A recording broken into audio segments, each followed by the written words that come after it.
Hello friends, subscribe to our channel and press the bell icon to never miss any updates. Hi everyone.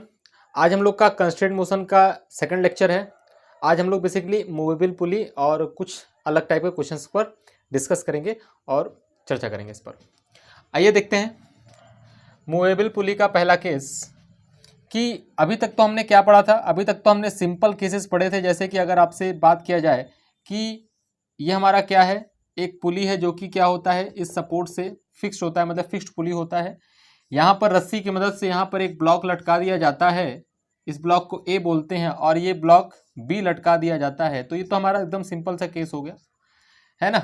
अगर ए का मास ज़्यादा होगा B के मास से, तो जितने एक्सलेशन से ये नीचे आएगा उतने ही एक्सलेशन से ये ऊपर जाएगा, बस डायरेक्शन जस्ट अपोजिट होता है। मैग्नीट्यूड दोनों का क्या होता है, सेम। हमने ये देखा था कि magnitude of acceleration of A block and magnitude of acceleration of B block are same. लेकिन अब सोच के देखो, ये पुली भी मूव करने लगे तो अगर ये पुली मूव करने लगेगा तब क्या केस बनेगा, तब क्या होगा, है ना। तो इस सवाल को दो तरीके से पूछा जाता है कि इस पूरे सिस्टम को किसी एलिवेटर के अंदर डाल दे और एलिवेटर चलने लगे विथ सम एक्सेलरेशन, है ना, या फिर सीधा सीधा आपको ये दे दिया जाए कि पुली का एक्सेलरेशन डायरेक्ट आपको दिखा दिया जाए, है ना। दोनों में से कुछ भी पूछ सकता है। तो आइए मान लेते हैं एक एलिवेटर है, एक आपका एलिवेटर है, और इस एलिवेटर के अंदर इस पूरे अरेंजमेंट को बनाया जाता है। चलो बना लेते हैं भाई। ये हमारा एक पुली है, यहां से इसको बांध दिया, इसके छत से इसको बांध दिया, एक ब्लॉक यहां लटका दिया गया, ये ए, और एक ब्लॉक यहां लटका दिया गया, ये आपका हो गया ब्लॉक बी। आज भी ए का मास ज्यादा है बी के मास से, तो मैं क्या लिखूंगा, mass of A is greater than mass of B. और दूसरी बात, ये पूरा का पूरा जो सिस्टम है, एलिवेटर है या लिफ्ट है, ये पूरा का पूरा सिस्टम जो है वो ए एक्सेलरेशन से ऊपर की तरफ जा रहा है। एक्सेलरेटेड मोशन है, मतलब पूरा का पूरा पुली ही ऊपर जा रहा है। तो अगर पूरा का पूरा पुली ही ऊपर जा रहा है तो जितना एक्सेशन इस एलिवेटर का होगा वही एक्सेशन इस पुली का होगा। समझ रहे बात। जो एक्सेलरेशन इस एलिवेटर का होगा वही एक्सेशन इस पुली का होगा, क्योंकि पुली डायरेक्ट ज्वाइंट है उससे। तो क्या मैं बोल सकता हूं दिस एक्सेलरेशन ऑफ एलिवेटर या lift is equal to the acceleration of पुली।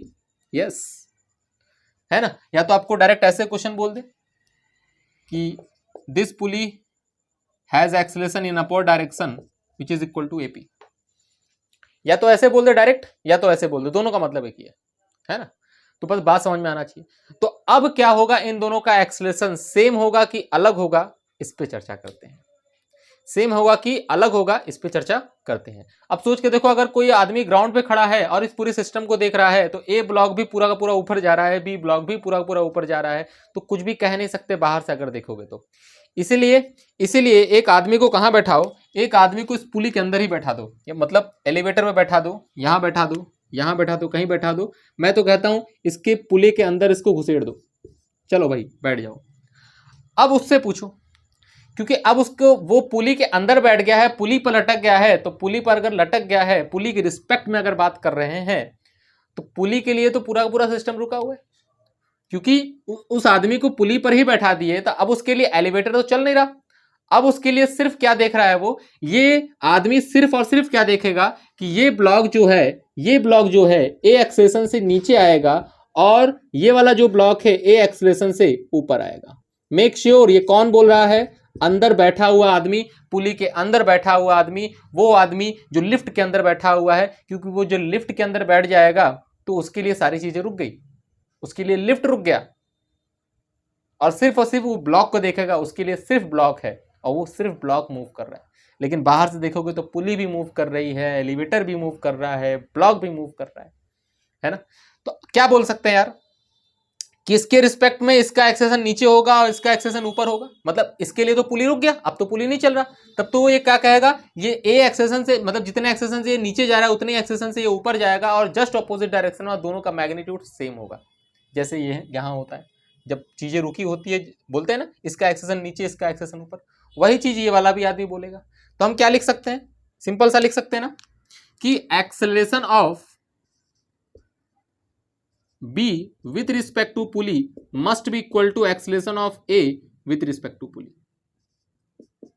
लेकिन मेक श्योर अगर वेक्टर लगाएंगे तो वेक्टर लगाएंगे तो यहां माइनस आएगा एक एक्स्ट्रा। माइनस क्यों आएगा ये आप जानते हैं, डायरेक्शन जस्ट अपोजिट होगा, और डायरेक्शन जस्ट अपोजिट होगा तो हम क्या लिख सकते हैं, एक्सेलरेशन ऑफ बी माइनस में एक्सेलरेशन ऑफ पी, ऐसा लिख सकते हैं, रिलेटिव का कॉन्सेप्ट आप जानते हैं। And this is equal to minus of acceleration of A, minus में क्या लिखेंगे, एक्सेलरेशन ऑफ पी। बहुत अच्छे से अगर आप देखें तो एक्सेलरेशन ऑफ बी माइनस में acceleration of P is equal to, minus का मल्टीप्लाई कर दीजिए, एक्सेलरेशन ऑफ ए प्लस हो जाएगा एक्सेलरेशन ऑफ पी।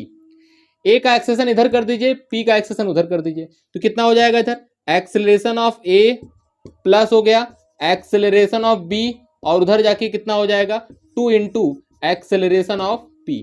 तो फॉर्मूला हमारे पास आराम से आ गया। वो फॉर्मूला क्या है कि acceleration of pulley is equal to acceleration of A plus में एक्सेलरेशन ऑफ बी, और अपॉन में कितना हो गया 2। This is the formula, this is the formula, आसान सा फॉर्मूला। तो क्या सीखा आपने, सिंपल सा चीज सीखा आपने कि अगर पुली मूव कर जाता है तो ये फॉर्मूला आपको सीधा सीधा लगाना है कि acceleration of pulley is equal to acceleration of first block plus acceleration of second block upon में 2। लेकिन मेक श्योर ये फॉर्मूला लगाने से पहले डायरेक्शन का ध्यान रखना है। अगर अपवर्ड डायरेक्शन है, क्योंकि वेक्टर लगाया हूं ना, अपवर्ड डायरेक्शन होगा तो पॉजिटिव वैल्यू रखेंगे और डाउनवर्ड डायरेक्शन होगा तो नेगेटिव वैल्यू रखेंगे, दैट्स इट, और कुछ नहीं करना है। मतलब डायरेक्शन के साथ सबको यूज करना है। और ये तो मैंने एक्सेलरेशन का फॉर्मूला निकाला, इसी तरीके से वेलोसिटी भी हो सकती है। Velocity of pulley is equal to velocity of A plus velocity of B upon में 2 साइन के साथ। इसी तरीके से डिस्प्लेसमेंट भी हो सकता है, displacement of pulley is equal to displacement of A plus displacement of B upon में 2, दैट्स इट। यही है और कुछ भी नहीं है। ठीक है, नोट करिए। तो ये फॉर्मूला आप समझ गए होंगे यार कि acceleration of pulley is equal to acceleration of A plus acceleration of B upon में 2। ये दोनों ब्लॉक का एक्सेलरेशन है अपॉन में 2। ध्यान दीजिएगा एक बात, ये जो आपका एक्सेलरेशन लिखा हुआ है ये एक्सेलरेशन हमेशा ग्राउंड के रिस्पेक्ट में है। देखो ना ऐसे लिखा हुआ, ये क्या है, acceleration of B block with respect to pulley. ये पुली के रिस्पेक्ट में ये एक्सेलरेशन है, पुली के रिस्पेक्ट में तो दोनों एक्सेलरेशन सेम होगा, बस जस्ट अपोजिट डायरेक्शन होगा। लेकिन जब इसको आप खोलते हैं रिलेटिव को कॉन्सेप्ट से, तो यहाँ क्या होता है, जैसे आपने लिखा acceleration of B with respect to pulley is equal to acceleration of B minus acceleration of pulley. तो ये दोनों जो एक्सेलरेशन होता है ग्राउंड के रिस्पेक्ट में होता है, उस ऑब्जर्वर के रिस्पेक्ट में जो ग्राउंड पे खड़ा होता है ना। और अगर होता है तो बहुत अच्छी बात, होता है तो बहुत अच्छी बात है। तो बस ये इतना याद रखना है, both are in ground frame, this acceleration are in ground frame. अच्छा, ये भी ग्राउंड फ्रेम के रिस्पेक्ट में पुली का एक्सेलरेशन है। ध्यान से देखो, पहला क्वेश्चन है कि पुली का एक्सेलरेशन आपको दे रखा है 4 metre per second, B block ऊपर जा रहा है 6 मीटर पर सेकंड से, तो ए का एक्सेलरेशन कितना होगा। सीधा सीधा ये फॉर्मूला लगा दो, आंसर आ गया आपका। ध्यान से अगर तुम देखो तो पुली का एक्सेलरेशन ऊपर की तरफ +4 है, 6 क्या है ब्लॉक का एक्सेलरेशन, ए का पूछ रहा है, तो ए का मुझे नहीं पता, डायरेक्शन सहित आ जाएगा अपने आप। ध्यान से बस फॉर्मूला लगाना है, acceleration of pulley is equal to acceleration of A plus acceleration of B upon में कितना हो जाएगा 2। वेलोसिटी दिया हो क्या, अच्छा, वेलोसिटी दिया है तो वेलोसिटी के फॉर्म में लिख लो, क्योंकि ये वेलोसिटी दे रखा है। तो वेलोसिटी के फॉर्म में भी ऐसा लिखा जा सकता है, मैंने बताया। तो क्या लिखेंगे, velocity of pulley is equal to velocity of A plus velocity of B upon में कितना हो जाएगा 2। वेलोसिटी ऑफ पुली +4 दे रखा है क्योंकि ऊपर जा रहा है, और ए का कितना दे रखा है, ए का नहीं दे रखा, वही निकालना है, और प्लस में बी का कितना है +6 अपॉन में कितना हो जाएगा 2। 2 4 जा हो जाएगा आपका 8, and this is equal to velocity of A plus में कितना 6, उधर जाके माइनस हो जाएगा, velocity of A is equal to 2 metre per second. तो ध्यान दीजिए इसकी कितनी वेलोसिटी है, 2 मीटर पर सेकेंड, प्लस आया हुआ है ना, इसका मतलब ये किधर जा रहा है, ऊपर के डायरेक्शन में जा रहा है, और कितने वेलोसिटी से जा रहा है, 2 मीटर पर सेकेंड के वेलोसिटी से जा रहा है। तो देखा आपने, ग्राउंड के रिस्पेक्ट में दोनों का रफ्तार अलग अलग होगा, लेकिन पुली के रिस्पेक्ट में दोनों का रफ्तार सेम होगा, एक ऊपर जाएगा तो एक नीचे जाएगा।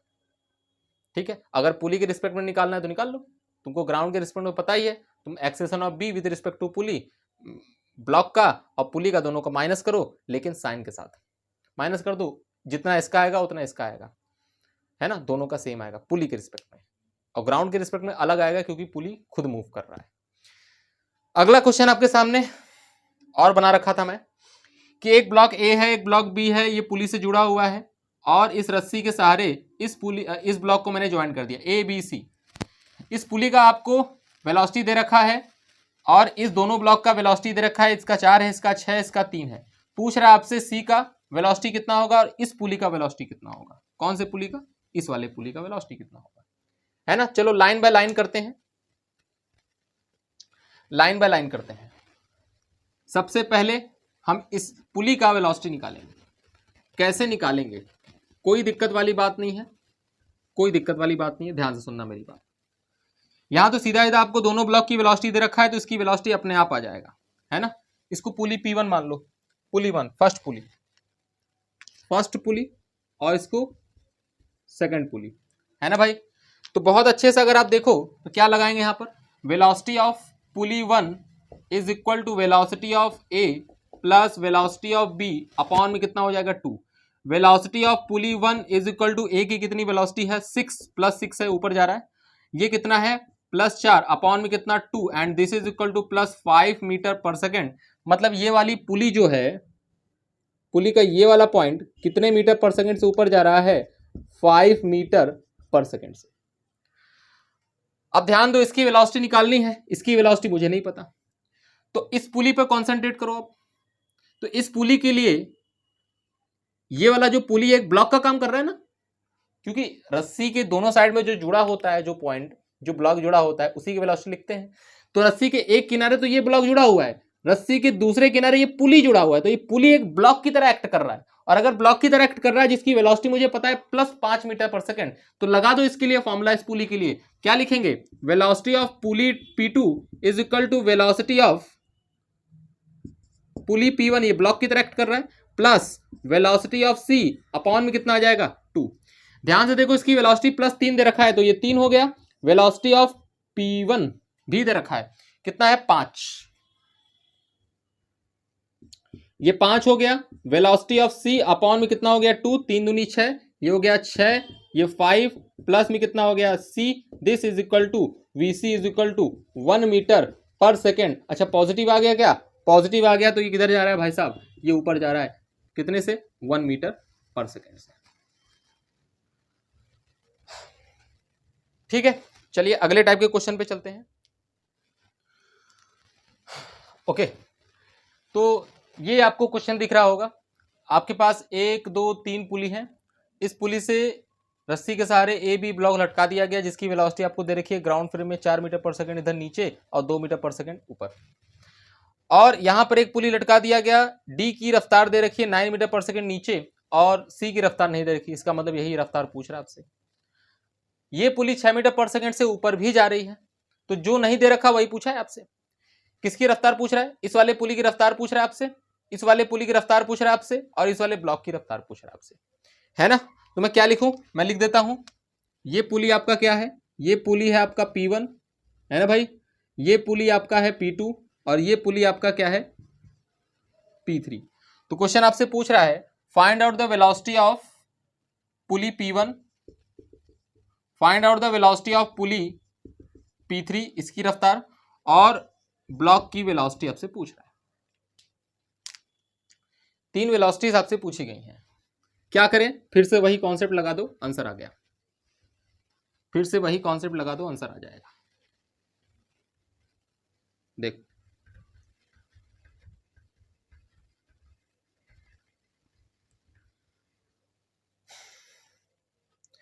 ध्यान से देखो, इन दोनों का वेलोसिटी दे रखा है तो पुली P1 की रफ्तार पूछ रहा है, पुली P1 की रफ्तार पूछ रहा है, लिखेंगे velocity of P1 is equal to velocity of A plus velocity of B upon में कितना हो जाएगा 2 and this is equal to, A की रफ्तार नीचे की तरफ है -4 हो गया और ये रफ्तार ऊपर है +2 हो गया, अपॉन में कितना 2 हो गया and this is equal to -1 metre per second.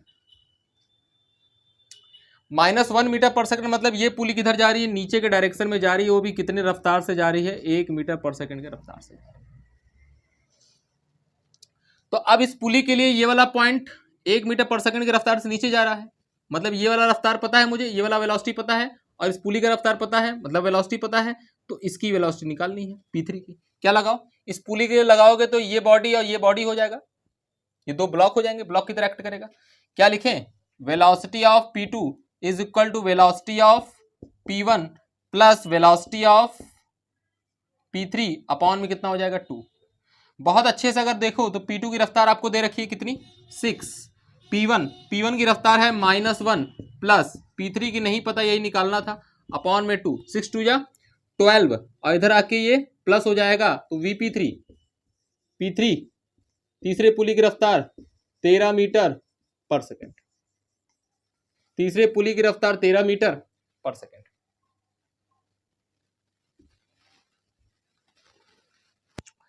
इसकी रफ्तार आ गई 13 मीटर पर सेकेंड, वो भी पॉजिटिव है तो ऊपर।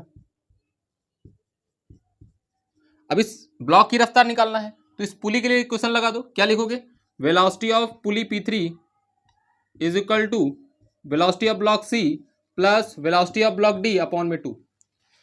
इसकी रफ्तार कितनी दे रखी है 13, कितना दे रखा है 13, और C का पूछ रहा है, D का दे रखा है -9, क्योंकि नीचे जा रहा है ना, नीचे जा रहा है तो कितना हो जाएगा -9 अपॉन में कितना 2, 13 दूनी कितना हो जाएगा 26, 26 में 9 ऐड हो जाएगा। दिस इज इम्प्लाइज दैट कितना हो जाएगा, velocity of block C is equal to 26 plus में 9 कितना हो गया, I think 35 metre per second आ रहा है। यस, C ब्लॉक का रफ्तार 35 मीटर पर सेकेंड। सॉल्व करने का तरीका है यार, इस तरीके के क्वेश्चन को, मूवेबल टाइप पुली के क्वेश्चन को ऐसे ही सॉल्व। तो अगले टाइप के क्वेश्चन आपके सामने हैं। ये हमारा पहला क्वेश्चन SCV का, SCV का क्वेश्चन है ये पहला क्वेश्चन आपका। क्या है, SCV का क्वेश्चन है। ये मुड़ गया, हाँ अब सही है। SC वर्मा। तो क्वेश्चन में ये कहा जा रहा है कि ये पुली आपका A एक्सेशन से अगर इधर खींचा जाएगा तो ये ब्लॉक किधर जाएगा। तो ऑब्वियस सी बात है, इस पूरे सिस्टम को इधर खींचोगे तो ब्लॉक भी इधर ही भागेगा, पीछे तो भागेगा नहीं, है ना। तो ये ब्लॉक भी इधर आएगा, इस पूरे पुली को इधर खींचोगे तो ये ब्लॉक भी इधर आएगा। तो कितने एक्सेलरेशन से आएगा ये आपको बताना है ना। तो सिंपल लगा दो, ध्यान से देखो, ये पुली हो गया, ये ब्लॉक हो गया, है ना। इस रस्सी का एक पॉइंट ये हो गया जो ब्लॉक से जुड़ा है, और इस रस्सी का दूसरा पॉइंट ये जो हिंज्ड है, रुका हुआ है, ये पॉइंट कभी भी मूव नहीं करेगा। तो इस पॉइंट का एक्सेलरेशन लिखना होगा तो हम क्या लिखेंगे, 0। क्या लिखेंगे, 0।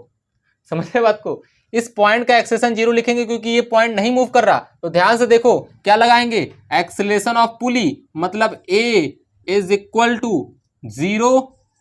इस पॉइंट का एक्सेलरेशन, ये एक ब्लॉक की तरह एक्ट कर रहा है, रस्सी का एक पॉइंट, रस्सी का दोनों पॉइंट क्या है, ब्लॉक की तरह एक्ट करता है ना, जिस ब्लॉक से वो जुड़ा होता है। यहां तो ब्लॉक दिख रहा है, ये तो मूव करेगा, लेकिन ये पॉइंट हिंज्ड है वर्टिकल सपोर्ट से, तो ये मूव नहीं करेगा। तो इसका एक्सेलरेशन 0 और ये मूव करेगा, यही एक्सेलरेशन बताना है। मान लेते हैं A' अपॉन में कितना हो गया 2।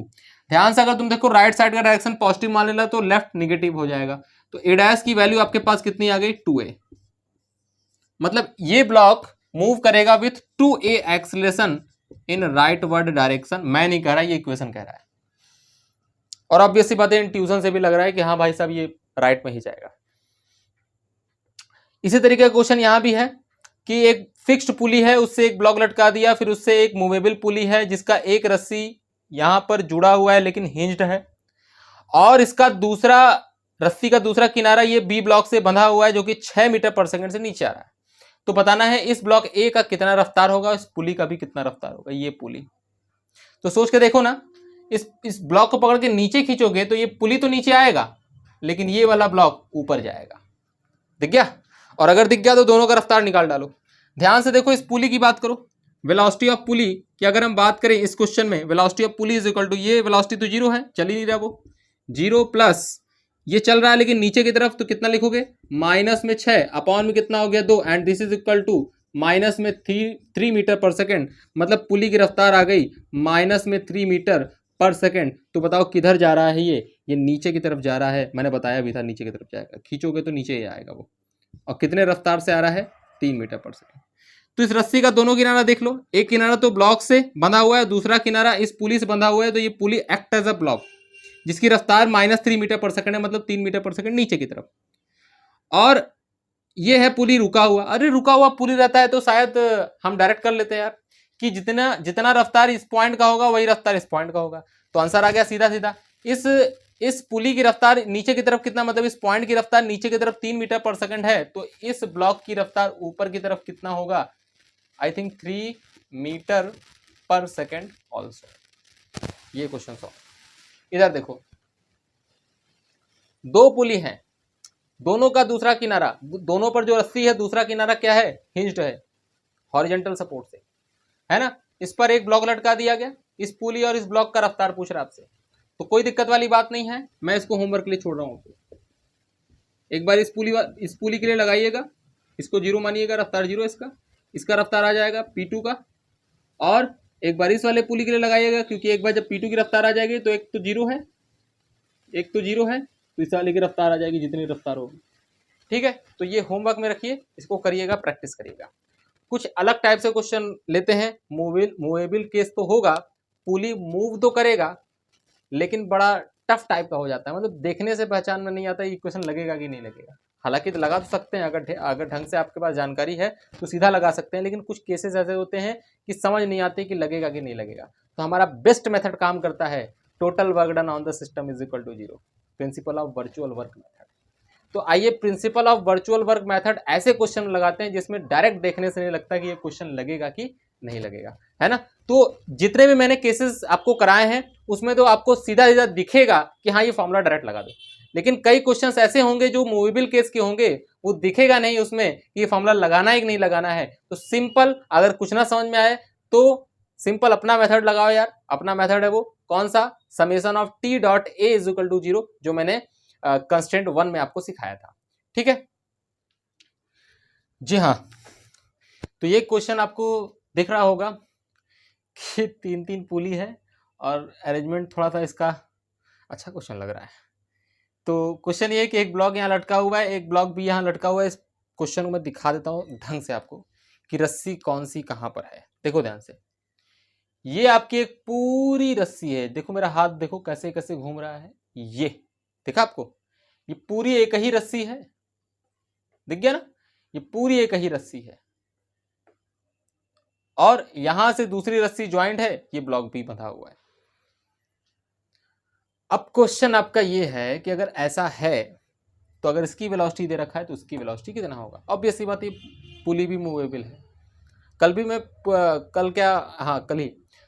कल ही मैंने मूवेबल पुली का केस लिया था, आपने देखा होगा। एक ब्लॉक लटकाया था, एक उसमें एक पुली जो थी वो जो मूव कर रही थी, लेकिन उसके पुली की रफ्तार मैंने नहीं पूछा था। आज मैं पूछ रहा हूँ कि अगर इस तरीके की सिचुएशन हो तो कैसे करेंगे। हमेशा समेशन ऑफ, कुछ ना समझ में आए तो यही लगाया करो, summation of T dot A, बस that's it. Total work done देखा करो पूरे सिस्टम पर, पुली सबको लेकर। तो ध्यान से अगर आप देखो, एक रस्सी तो एक टेंशन मैंने बताया था, है ना, तो इसका टेंशन ऊपर, एक रस्सी तो एक टेंशन, इस पॉइंट पर टेंशन ऊपर, हालांकि जरूरत नहीं है लेकिन लगा दो, है ना। ध्यान से देखो, इस पॉइंट पे टेंशन ऊपर, सेम टेंशन, ये ऐसे फिक्स पुली है ये, है ना। इस पॉइंट पे टेंशन ऊपर, दूर, अपवर्ड, ऊपर की तरफ, है ना। और इस पॉइंट पे टेंशन इधर की तरफ, और इस पॉइंट पे टेंशन ऊपर की तरफ, लेकिन कितना होगा ये ध्यान रखना। देखो ध्यान से, इस पूरे सिस्टम को देखो, ऊपर के डायरेक्शन में फोर्स कितने हैं, एक टी इधर, एक टी इधर से, एक जो ज्वाइंट हुआ इधर से भी टी लगेगा, तो 3T टेंशन ऊपर लग रहा है। 3T टेंशन ऊपर लग रहा है तो इधर का टेंशन कितना हो जाएगा, 3T, क्योंकि बैलेंस होना चाहिए ना। बताया था मैंने, कल बताया था मैंने कि अगर सिस्टम रुका रहे तब भी ऊपर का फोर्स नीचे के बराबर, अगर मूव कर रहा है पुली तब भी ऊपर का टेंशन, ऊपर का नेट फोर्स नीचे के बराबर होगा। क्यों होगा, क्योंकि पुली का मास हम कंसिडर नहीं करते। अब बताना है summation of T dot A, that's it. तो ध्यान से देखो, इस ब्लॉक पर वर्क डन कितना होगा, summation of T dot A एक बार लिख दो, summation of T dot A is equal to 0, लेकिन वेलोसिटी दे रखा है ना, तो वेलोसिटी दे रखा है तो क्या लगाएंगे, summation of T dot B is equal to 0। बताओ, टेंशन ऊपर, वेलोसिटी नीचे, क्या लिखें, 3T इंटू में v की वैल्यू कितनी है, 3 मीटर पर सेकेंड, तो कितना लिखेंगे, इंटू में 3। यहाँ पर वेलोसिटी ऊपर मान लो, नहीं समझ में आ रहा है तो अपने आप डायरेक्शन के साथ आ जाएगा, तो प्लस टेंशन ऊपर वेलोसिटी ऊपर, तो कितना लिखेंगे, t इंटू में v बराबर कितना हो जाएगा 0, t कॉमन निकल के काट दो, तो 9 प्लस वी बराबर 0 और वी की वैल्यू कितनी आ गई, वी बराबर -9 मीटर पर सेकेंड। इसका क्या मतलब है, माइनस का क्या मतलब है कि जो आपने डायरेक्शन माना था उसका जस्ट अपोजिट है, मतलब ये ऊपर ना जाके नीचे आएगा, ये ऊपर ना जाके नीचे आएगा। ये कौन नीचे आएगा, ये वाला ब्लॉक। अब कहोगे ऐसे कैसे, सोचो ऐसे कैसे, मेरा इक्वेशन तो मैंने इक्वेशन बनाया, मेरे इक्वेशन में तो कोई गड़बड़ी नहीं है, है ना, मेरे इक्वेशन में सब कुछ सही था। सही था क्या, माइनस था इधर, ध्यान दो, ऊपर 3t है नीचे 3 है ना, तो ऊपर 3t नीचे 3 है, तो ये कितना आ गया, +9 मीटर पर सेकेंड। अब बताओ, इसका मतलब दो डायरेक्शन मैंने माना है वो सही है, +9 मीटर पर सेकेंड, ठीक है। तो थोड़ा सा यहाँ पे ध्यान देना है, प्लस माइनस का। देखो ना, टेंशन ऊपर है, वेलोसिटी नीचे है, तो डॉट प्रोडक्ट में माइनस लगा दोगे ना, तो माइनस लगा दिया। एक बात और, इस पुली के लिए अगर यही चीज लगाओगे तो पुली के लिए नहीं आएगा, पुली के लिए हमेशा 0 आ जाएगा। क्यों आएगा, मैं आपको समझाता हूँ, थोड़ा सा समझा देता हूँ। पुली पे भी लगा सकते हैं आप, क्योंकि total work done on the system बोला गया है, total work done on the system बोला गया, तो पुली भी इंक्लूड हो जाएगा। अब सोच के देखो, इस पुली और उस पुली का वर्क डन तो नहीं होगा, क्यों, क्योंकि इस पॉइंट का जहां पर ये फोर्स लग रहा है, इस पुली पर फोर्स तो लग ही रहा है ना, किधर लग रहा है, नीचे की तरफ फोर्स लग रहा है, इधर फोर्स लग रहा है टी और इधर फोर्स लग रहा है टी, लेकिन इस फोर्स की वजह से डिस्प्लेसमेंट नहीं हो रहा, तो वर्क डन आप नहीं लिख पाएंगे, है ना। और इस पॉइंट पे देखो, टी इधर, इस पॉइंट पे टी इधर, तो फोर्स तो लग रहा है लेकिन वर्क डन नहीं हो पा रहा है, क्योंकि फिक्स्ड पुली है। तो इस पुली के लिए भी वर्क डन 0, इस पुली के लिए भी वर्क डन 0, लेकिन इस पुली के लिए वर्क डन आएगा क्योंकि ये मूव कर रहा है। आओ देख लेते क्या दिक्कत है, आओ देख लेते कितना क्या दिक्कत है उसमें, कौन सी खास बात है। ध्यान से अगर आप देखो तो यहाँ पे टेंशन ऊपर लग रहा है, यहाँ पे भी टेंशन ऊपर लग रहा है, और यहाँ पे भी टेंशन ऊपर लग रहा है, और नीचे टेंशन लग रहा है 3t, है ना भाई। मान लेते हैं, मान क्या लेते हैं, नीचे जा रहा है। अगर नीचे जा रहा है तो इस फोर्स के कारण वर्क डन निकालो। मान लो नीचे गया x, इस फोर्स के कारण वर्क डन निकालो, इस फोर्स के कारण आप वर्क डन निकालोगे तो कितना आ जाएगा, 3t इंटू में x, और ऊपर वाले तीनों फोर्स के कारण वर्क डन निकालो, तो इस वाले फोर्स के कारण अकेले वर्क डन निकालोगे -t इंटू में x, क्योंकि जहाँ नीचे रहा है इस फोर्स के कारण वर्क डन निकालने, क्योंकि ये पॉइंट डिस्प्लेस कर रहा होगा ना। अब की बार ये वाला पॉइंट है, ये वाला पॉइंट फिक्स नहीं है, इसमें फिक्स था तो वर्क डन नहीं लिख देते, यहाँ लिख रहे हैं। यहाँ भी -t इंटू में x, और या इस पॉइंट के लिए भी -t इंटू एक्स, अब पूरा पूरा 0 देखो आ गया। इसलिए मूवेबल पुली जब इस तरीके का केस होता है, जब तक कुछ टेढ़ा उड़ा एंगल नहीं होता, एंगल थीटा नहीं होता, 37 डिग्री नहीं होता, नहीं बनाता रस्सी, तब तक वर्क डन 0 ही आता है, हम उसको लिखते ही नहीं है। लेकिन अब अगला केस ऐसा आएगा एक आध दो क्वेश्चन बाद, कि जिसमें हम पुली के वर्क डन को भी कंसीडर करेंगे। ध्यान दीजिएगा, पुली के वर्क डन को भी हम कंसीडर करेंगे। जैसा केस ले ही लेते हैं, उसमें कौन सी खास बात है, वो क्वेश्चन ले ही लेते हैं, है ना, आपके सामने वो क्वेश्चन ले ही लेते हैं, उस टाइप के क्वेश्चन कि पुली के वर्क डन कब कंसीडर होगा। यहाँ तो कंसीडर नहीं है, क्योंकि वर्क डन 0 आ जा रहा है, मुझे दिखने से लग रहा था, कल भी मैंने कंसीडर नहीं किया था, है ना, इसलिए मैंने सीधा सीधा बोल दिया था ब्लॉक का खाली वर्क डन देखो। लेकिन जब रस्सी अगर कुछ एंगल बनाने लगती है, तब वहाँ पर वर्क डन कंसीडर हम करते हैं, और तब पुली के वर्क डन को भी लिखते हैं। मतलब जिस तरीके से ब्लॉक के लिए लिख रहे हैं, उस तरीके से पुली के लिए भी लिखते हैं। आओ देखते हैं पहला सवाल उस टाइप के क्वेश्चंस का। थोड़ा सा टफ हो रहा है, अब ये थोड़ा सा एडवांस लेवल पे चले जा रहे हैं हम अब, लेकिन ठीक है, फिजिक्स है, कॉन्सेप्ट की बात है ना। क्वेश्चन तो क्वेश्चन होता है, चाहे एडवांस हो चाहे कुछ हो, है ना। फिजिक्स तो फिजिक्स होता है, हमें तो फिजिक्स सीखनी है ना। आओ देखते हैं क्या करें। इस तरीके से एक वेज ले लिया जो मूव कर सकता है, यहां पे एक पुली लगा दिया, है ना, और एक पुली यहां पे लगा दिया।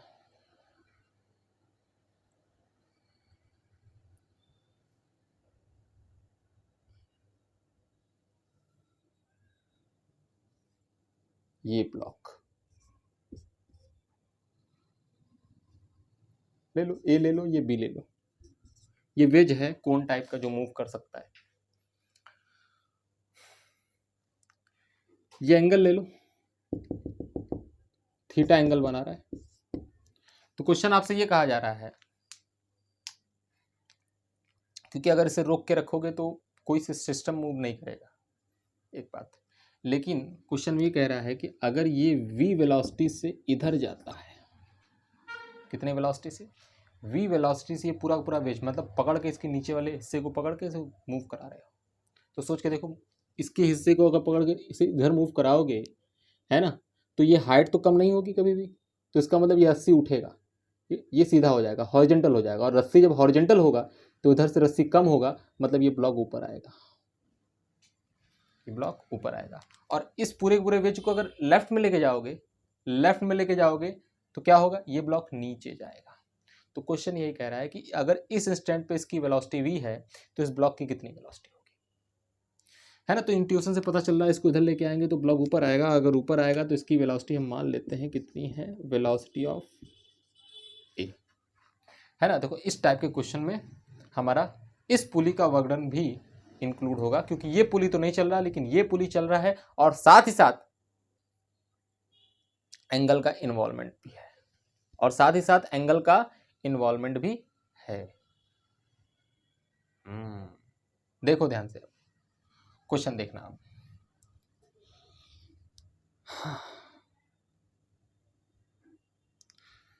तो मैंने कहा इस पे टेंशन ऊपर है,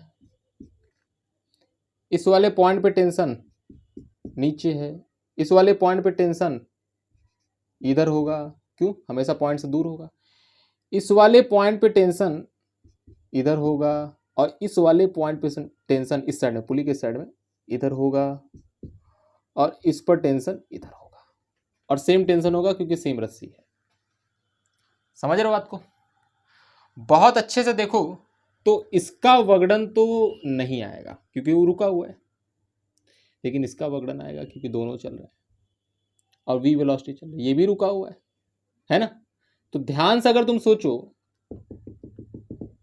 ये थीटा है तो ये भी कितना थीटा, और जा रहा है इधर, तो क्या लगाओगे, summation of T dot v बराबर 0, हर पॉइंट के लिए लगाओ, इस पॉइंट के लिए लगाओ, तो बताओ ये ऊपर जा रहा है v वेलोसिटी से, तो सेम डायरेक्शन में है, तो t इंटू वी ए, इनका वर्गडन तो आएगा नहीं, है ना।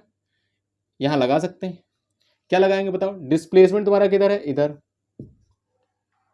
मतलब वेलोसिटी, इस पॉइंट की वेलोसिटी अगर तुम देखोगे तो ये अगर पूरा वेज v वेलोसिटी से इधर जा रहा है तो पुली का ये वाला हिस्सा भी v वेलोसिटी से इधर जा रहा होगा, तो डॉट प्रोडक्ट करो, टेंशन इधर वेलोसिटी इधर, तो डॉट प्रोडक्ट करो तो क्या मिलेगा, टी वी कॉस थीटा, है ना, प्लस में टी वी कॉस थीटा। ध्यान दो इस वाले पॉइंट के बारे में क्या ख्याल है, ये वाला पॉइंट पर टेंशन इधर, लेकिन जा तो रहा है उधर ही, वेलोसिटी उधर है, जस्ट ऑपोजिट में क्या लिखेंगे, माइनस में टी इंटू वी, और बराबर क्या लिख दिया 0, टी निकाल के काट दो, कितना आ जाएगा, टी निकाल के काट दोगे तो velocity of A is equal to, उसको उधर ले जाओ तो v कॉमन कर लो, 1 माइनस कितना आ जाएगा, cos theta. This is your answer, A की वेलोसिटी इतनी होगी।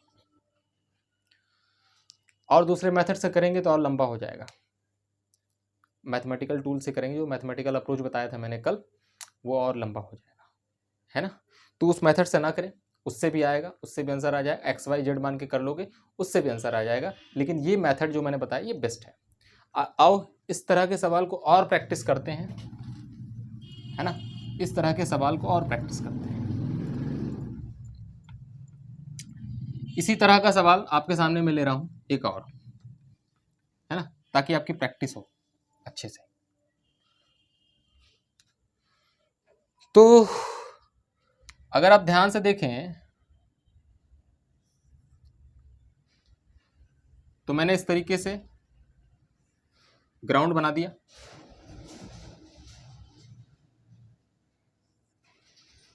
इस तरीके का सिचुएशन, इस तरीके का सिचुएशन, ये ले लिया और इधर मैंने ले लिया, एक पुली यहां लगा लिया, एक पुली यहां लगा लिया, है ना भाई, और एक ब्लॉक यहां लगा लिया, ब्लॉक ले लो कोई दिक्कत नहीं, पुली भी ले सकते थे, कोई दिक्कत वाली बात नहीं थी, लेकिन ठीक है बहुत ज़्यादा टफ हो जाएगा, है ना।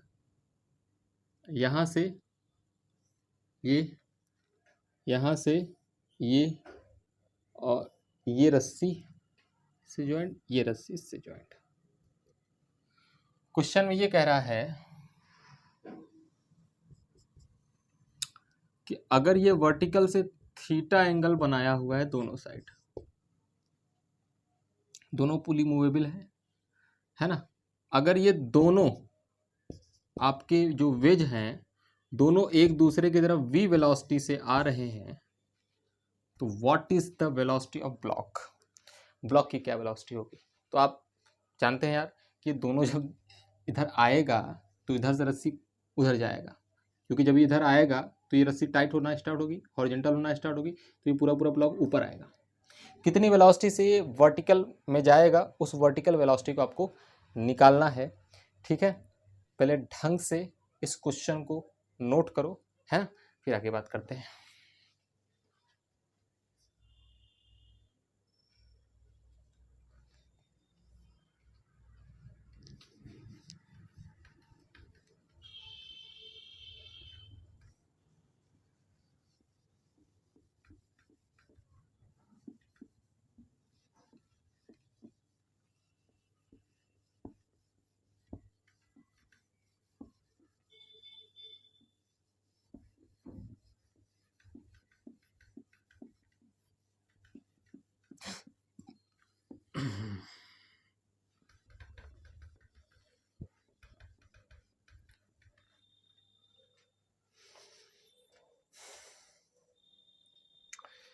चले भाई देखो, रस्सी देखना, देखो ये एक अलग रस्सी है और ये एक अलग रस्सी है, लेकिन आज मैं बोल रहा हूं दोनों में टेंशन सेम रहेगा, क्योंकि जैसा कि जैसा फिगर राइट साइड में वैसा वैसा फिगर लेफ्ट साइड में है, तो कोई भी अंतर नहीं है, सिमेट्रिक है, नहीं सब कुछ सिमेट्रिक है। अगर सब कुछ सिमेट्रिक है दोनों रस्सियों में टेंशन सेम रहेगा, एक बात है ना। आप अलग लेके कभी कर दोगे तभी बता दूंगा, लेकिन पहले मुझे सेम मानने दो, फिर मैं तुम्हें क्वेश्चन में ही समझा दूंगा देखो अलग नहीं हो सकता। सेम मानने दो मुझे पहले भी। मान लो इस रस्सी में टेंशन टी है, तो इस वाले पॉइंट पे दूर टेंशन इधर लगेगा, इस वाले पॉइंट पे टेंशन इस साइड लगेगा, इस वाले पॉइंट पे टेंशन इस साइड लगेगा, और इस वाले पॉइंट पे टेंशन इस साइड लगेगा। ध्यान से देखो, इस वाले पॉइंट पे टेंशन दूर इस साइड में लगेगा, इस वाले पॉइंट पे टेंशन दूर नीचे की तरफ इस साइड में लगेगा, इस वाले पॉइंट पे टेंशन दूर इस साइड में लगेगा, और इस वाले पॉइंट पे टेंशन दूर इस साइड में लगेगा। लगा दिया टेंशन, है ना, सेम मान के करो, बताता हूं क्यों होगा। तो ध्यान से अगर आप देखो तो वही टी डॉट भी लगा दो बराबर 0, अब पुली उली सब पे लगाना। जिसका डिस्प्लेसमेंट नहीं हो रहा है उसको मत कंसीडर करना, जिसका डिस्प्लेसमेंट हो रहा है, जिस पॉइंट का डिस्प्लेसमेंट हो रहा है उसको कंसीडर करना है। ध्यान से देखो, ये रस्सी है ना, रस्सी का एक किनारा इस साइड में है और रस्सी का एक किनारा, हमेशा रस्सी पुली में जब रस्सी ऐसे से बंधी होती है तो दोनों पॉइंट को लेते हैं, इस पॉइंट का भी डिस्प्लेसमेंट इस पॉइंट का डिस्प्लेसमेंट होता है। लेकिन अगर पुली है और रस्सी ऐसे बंधा हुआ है, रस्सी अगर तुम्हारा मान लो ऐसे बंधा हुआ है, तो एक पॉइंट यहां पर ये, एक पॉइंट यहां पर ये, 2 पॉइंट हुआ ना, दोनों पॉइंट देखेंगे, मतलब एक उस साइड वाला उधर का रस्सी वाला और एक इधर रस्सी वाला, है ना, ऐसा देखेंगे। चलो भाई लिखना स्टार्ट करो।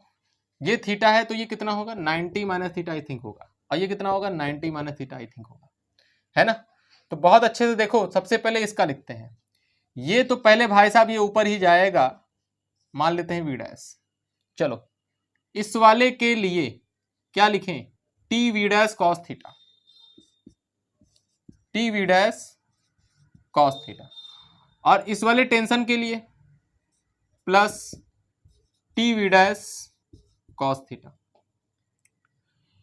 इस वाले पॉइंट के लिए लेफ्ट साइड वाले, मतलब इस वाले रस्सी के लिए जो पॉइंट ये टच कर रहा है, इस वाले के लिए टेंशन इधर और एंगल 90 माइनस थीटा, तो क्या लिखेंगे, वेलोसिटी इधर है टेंशन इधर है, क्या लिखें प्लस टी इंटू, ये भी वेलोसिटी जा रहा है तो ये पॉइंट भी वेलोसिटी जा रहा है, V into cos 90 minus theta. और ये जा तो इधर रहा है लेकिन टेंशन इधर है, माइनस में टी इंटू वी। इस वाले के लिए सेम हो जाएगा वही चीज, है ना।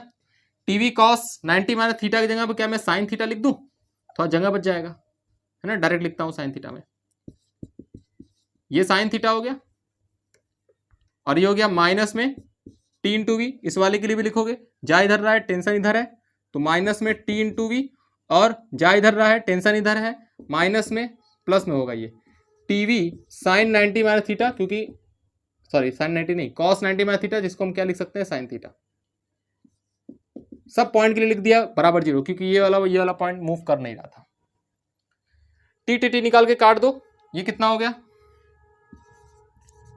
2v dash cos theta, v sine theta, उधर से v sine theta plus 2v sine theta, minus v कितना माइनस 2v बराबर 0, 2 निकाल के काट दो तो कितना आ जाएगा v डैश बराबर आ जाएगा तुम्हारा, उधर चला जाएगा v1 minus sine theta upon कितना हो जाएगा cos theta. This is the answer, this is the answer. v dash की वैल्यू आपके सामने आ गई, v डैश बराबर v into 1 minus sine theta into में कॉस थीटा। ऐसे क्वेश्चन सॉल्व किया जाता है। अच्छा मैंने बोला था कि टेंशन सेम मानना है, अब देखो टेंशन अलग मानोगे तो क्या होगा, देखो टेंशन अलग मान लोगे तो क्या होगा, ये टेंशन T1 है, ये टेंशन T2 है ना। तो बहुत अच्छे से अगर आप देखो ध्यान से, इधर टेंशन T1 और इधर टेंशन T2, ये एंगल थीटा और ये एंगल भी थीटा, दोनों कंपोनेंट ले लो, दोनों कंपोनेंट ले लोगे तो एक कंपोनेंट इसका इधर आ जाएगा जिसको हम बोलेंगे T1 साइन थीटा, और एक कंपोनेंट कितना हो जाएगा T1 कॉस थीटा। इसका ये वाला कंपोनेंट ले लोगे तो T2 साइन थीटा, और इसका ये वाला कंपोनेंट ले लोगे तो कितना हो जाएगा T2 कॉस थीटा। मेरे को ये बताओ यार, ब्लॉक को किधर जाना था, हिलते हुए जाना था या सीधा ऊपर जाना था? सीधा ऊपर जाना था, सीधा ऊपर जाना था, क्योंकि एकदम सिमेट्रिक है ना। जैसा का जैसा सिचुएशन लेफ्ट साइड में, जितना लंबा रस्सी लेफ्ट में है उतना लंबा रस्सी राइट में है, जितना एंगल वर्टिकल से लेफ्ट वाला रस्सी बना रहा है उतने एंगल राइट वाला बना रहा है, जितने वेलोसिटी से ये आ रहा है उतनी वेलोसिटी से आ रहा है, सब कुछ सिमेट्री है। और अगर सब कुछ सिमेट्रिक में है तो ये सोचो ये वाला ब्लॉक एकदम वर्टिकल में ही जाएगा ना, हिलते हुए नहीं जाएगा। तो देखो कई ब्लॉक ऐसी होती हैं ऐसे हिलते ऊपर जाए, लेकिन ये सिर्फ और सिर्फ ऐसे ऊपर सीधा जा रहा है, इसका मतलब इस साइड का फोर्स इस साइड के बराबर होना चाहिए।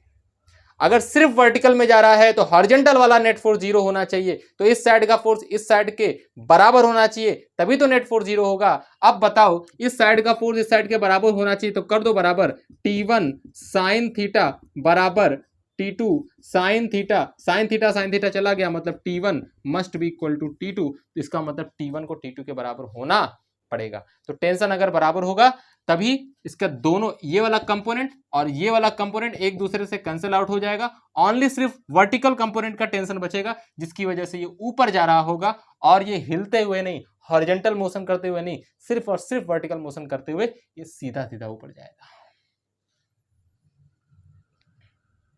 ऐसे करते हो ना, ऐसे रबर बैंड ले लो, उसमें कुछ डाल दो, अंगूठी डाल दो, उसके बाद उसको ऐसे टेढ़ा कर दो, उस धीरे धीरे सीधा करो, धीरे धीरे सीधा करो। अब जब धीरे धीरे सीधा करोगे तो क्या देखोगे, वो जो अंगूठी ना हिलते हुए ऊपर आती है, हिलते हुए, ठीक है वो हिलते हुए ऊपर आएगी। क्यों आएगी हिलते हुए ऊपर? क्योंकि इधर जो तुमने फोर्स लगाया और इधर जो तुमने फोर्स लगाया इक्वल नहीं लगाते हो। अगर इक्वल फोर्स लगा के धीरे धीरे खींचो, सेम रेट से खींचो, तो ऑब्वियस सी बात है वो ऊपर ही आएगी, 100% वो बिना हिले ऊपर आएगा ऐसा वर्टिकल। लेकिन अब आदमी है फोर्स लगा रहा है, अब ऐसा कैसे हो सकता है? दोनों इस हाथ से जितना जोर लगाओगे क्या इस हाथ से भी उतना जोर लगा पाओगे? तो आंसर है नहीं। दम जो हमारा है दोनों हाथ से सेम तरीके से नहीं लगा पाएंगे, इसलिए हल्का फुल्का कम ज़्यादा हो जाता है, और एंगल भी वर्टिकल से सेम नहीं रहता दोनों साइड में। इस वजह से वो जो रस्सी होती है ना हिलते हुए ऊपर आती है, वैसे पकड़ के खींचोगे तो। ठीक है, समझ में आई? मैकेनिक्स पढ़ रहे हो तुम, मैकेनिक्स, ठीक है? दिमाग को खोलो, दिमाग का पुर्जा। चलो ठीक है।